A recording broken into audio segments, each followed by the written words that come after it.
Well, first of all, thanks Noah for putting this together. So I came to this last year, I really enjoyed it, as you all are, and I was sitting there in the audience, because we sat last year. Nashville. Anyway, and I thought, I've got stories. So I let Noah know at the end of the evening, that I'd be willing to jump up here and tell a story. So I've been working on that story for a year. And even ran into the young man about whom this story will be. And tonight I'm going, oh my gosh, it's so clean. Should I do some F-bombs right now and get that out of my system? Because, there aren't any in the story. So brace yourselves for a clean, true story from my, I know, you can't believe it, but 29 years of teaching. I started really young. I was a youngster, just like you all were. Okay, so before we get into the story, does anybody know what chalk is? We're going back in time. Back before Prometheus. Back before dry erase. We're going right in between the slate and those weird green boards they made for us that just weren't as good. Okay, so let's set the stage. It's the early 90s, and I'm energetic young German teacher, and I'm in my classroom doing what we do. We did a little less target then, to be totally honest, but I still did a lot of that target language. Anyway, bell rang, and what do kids do? Kids left the room. What do? Where's Meredith? We go to the bathroom. But additionally, we survey the room for those items that are forgotten. Lunch boxes, these days phones sometimes plugged in a charger. But on that day, there was a magazine left in the desk. Oh, you all have dirty minds. Oh my God, So, we might have a few older people in the audience. And if they know a magazine that dealt with marijuana, they might think of High Times.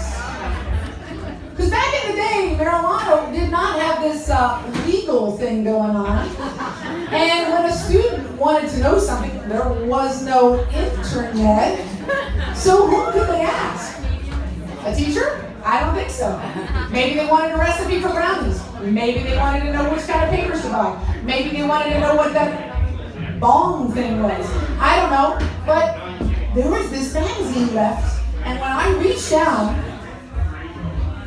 my eyes got large, and I went, oh my gosh, who was sitting here? Do you know where every kid sits? You can picture them after they leave. Who was that young man? I can't say his name. Let's call him Michael. Pretty dominant. So I think of Michael, and I think, wait a minute. Michael's considering smoking a little weed. Michael might already be smoking weed. Wait a minute. Did I hear a guidance counselor and another teacher talking about Michael? Maybe he's slipping. Maybe he's not as on the ball as he used to be. Maybe he's not doing his homework. He's losing motivation. What could it be? I don't know. What should I do? I didn't do anything. The title of the story is Teacher Wait Time. I took that magazine and I put it in the right-hand desk drawer. Which makes me now reflect and think, had an administrator possibly looked in my desk drawer. There it sat. And stewed. Aged. No, but not for long. The story continues. A German class, remember? German 3, German 4, we didn't have 7th grade German 1 back in the day like Latin. I just divulged where I'm from. Has now. Anyway, another day, probably a month or two later, Class is rolling along, and you can tell I'm sort of easygoing. And my class is, I think, sort of fun and energetic. And the kids were in doing their vivacious kind of thing, and we're talking. And if I can recall, we were talking about famous Germans. The list was long. Many contributions to our world, but there weren't a lot of women. And I made a comment. Where are the women composers? Where are the artists? Where are those inventors that were women? And one little smart ass over.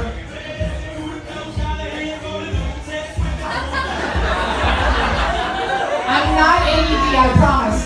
People say, there goes the chicken. No, there goes people dancing on some kind of thing. Anyway, I'm still here. So, that young man, yep, the same one whose desk had that wonderful magazine, that young man heard my question, and he had no wait time. He whipped an answer back at me, and he goes, "'Cause women aren't good at any of that stuff."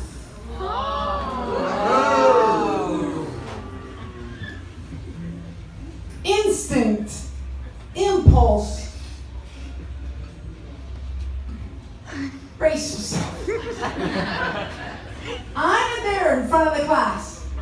I hear this comment. The rest of the students look at me. Oh. I didn't cuss in front of you. My boss is here, by the way. I didn't cuss in front of you. Read my lips. Don't we teach the kids? Oh. He's standing there, or she was sitting there. They look at me and they're thinking, what's she gonna do? I didn't think. Nothing took control. What was in my hand? Chalk. Pause. Let's think. Back in the day, who remembers chalk? You wanted that nice big long piece of chalk. It made a nice sound when it tapped on the board, right? You had to press hard, but you didn't want to press so hard that it snapped, right? Who knows? You didn't get to teach with chalk. You need to buy some and try it out, and not on a sidewalk. It's just not the same. Anyway, so I have this chalk, but I've worked it down to a little nub. Who knows what I'm talking about? So short that when you're writing with it, your fingernail is nearly straight. Oh, or it gets to be where it's like just 3 angles, and when you're writing, it's like flat. Anyway, there I am. He makes this comment, and he was always the kind of kid who would make that kind of comment. He was sharp. He was quick.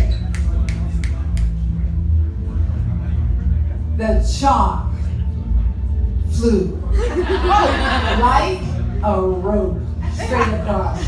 Let's all do a little participation here. Take your finger and show me on your head where you think it hit. Bing. Right there between the eyes, which I didn't quite hit as well as you all did, but good job. Right between the eyes. In that slow motion travel of that chalk niblet hurtling through the air, his eyes go. The students' eyes go from me to him. And they're like, oh my God. And I'm going, his father's a lawyer. He lives in the wealthiest part of our cluster. Oh no. Oh, and that split second, right before the chalk goes big and then bing, onto his desk. So, this is where you go. What happens next? Do I run over to him and go, Michael, are you okay? Oh, you know I didn't mean to do that, right? What are the options here? Did Michael jump up, take the chalk, throw it back at me? Did one of the students jump up and get in front of me to block me in case he came to retaliate? Did one of the other students, to whom he'd been a smart ass one day, go, no.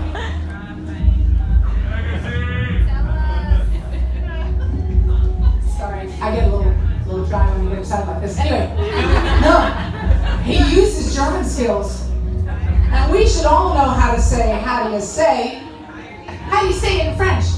Comment dit-on? How do you say it in Spanish? Como se dice? Other than German, we got any other languages in the house? Como se dice? Right? Give it up. Okay. All right. And in German? Wie sagt man? Wie sagt man? So here he is. He's like, and he goes, and I'm like, yeah, Michael. And he goes, wie sagt man lawsuit?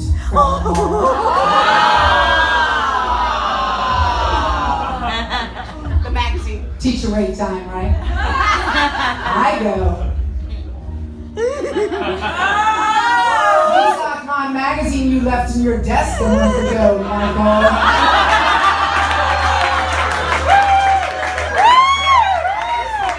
At this point, the rest of the students are like, what kind of magazine is that? I've never seen that. Hi, what? Anyway, Michael looks at me. I look at Michael. And in that instance, there was this truce. Nothing more would be said about magazine nor chalk. So, I encourage you all to learn from my lesson. Let's work on a little of the wait time when those impulsive moments and those instinctive kind of reflexes take hold. But when we have a little bit of evidence or leverage, let's just hold on. You might need it one day.